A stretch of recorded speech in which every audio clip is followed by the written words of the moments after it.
In the first part of Lester Holt's report here tonight, the landing gear on a 767 wide-body flying from Newark to Warsaw refuses to come down.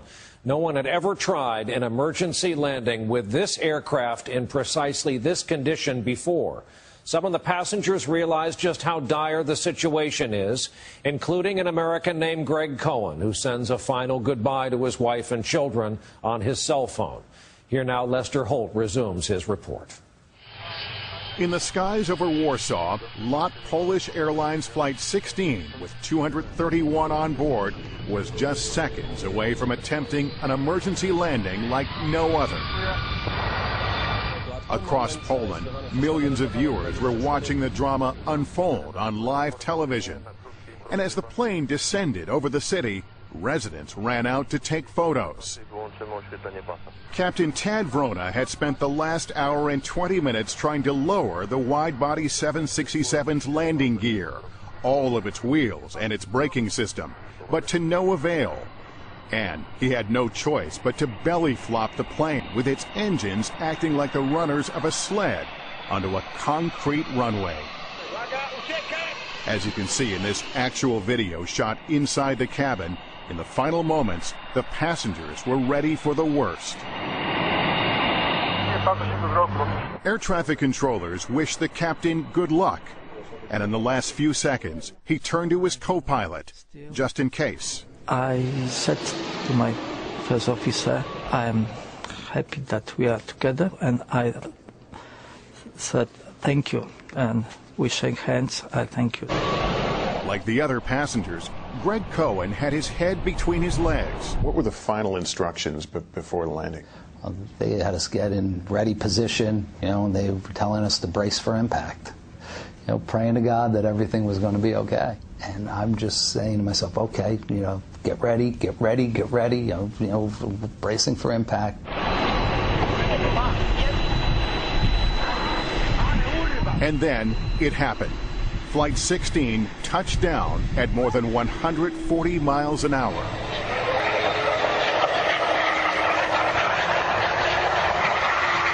This is the moment of contact on the runway, shot from inside the cabin.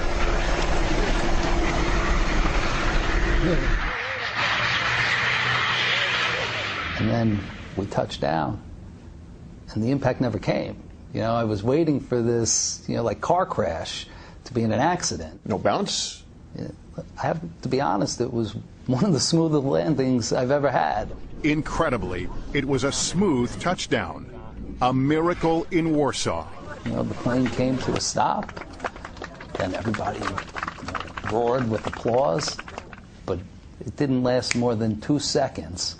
You had the flight attendant immediately stand up and just yell, "Get off this plane now!" Suddenly, there was another danger. There was smoke and a fire on the right side engine. Flight attendant Magda Gortat yelled at the top of her lungs. Get off, get up, get off to the exit. Because I was sure that it's gonna explode in a moment. This is actual video of the evacuation from on board the plane.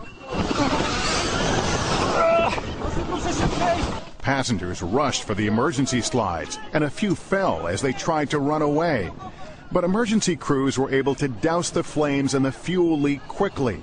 The plane didn't explode, and except for a few scrapes and bruises, everyone got off unharmed.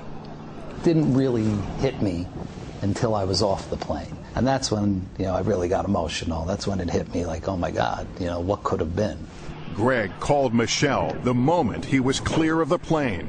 I was just so happy he was on the ground, and, I heard his voice crack, which, his voice never cracks. Really, I appreciate, being with my kids a little bit more and try to take a little extra time for the important things in life because, look, it could all be gone in a second. And as for the pilot who got the flight down safely, Captain Vrona became a Polish national hero. And in America, he was honored for saving 231 lives. We caught up with the captain at the Museum of Flight in Seattle. We just did our job. I am not hero. But Americans on board Flight 16 beg to differ, comparing him to the hero of the Miracle on the Hudson. I thought that our captain was Poland's version of Sully. Same incredible amount of airmanship. Yes. What would you like to say to Captain Rana? I want to say thank you. You know, if it wasn't for him, maybe 230 plus people wouldn't be here right now, and you know, I'm forever indebted to him for that. Incredible story. Our thanks to Lester Holt for that. And by the way, the investigation into what went wrong is still going on. There's more information about that on our website.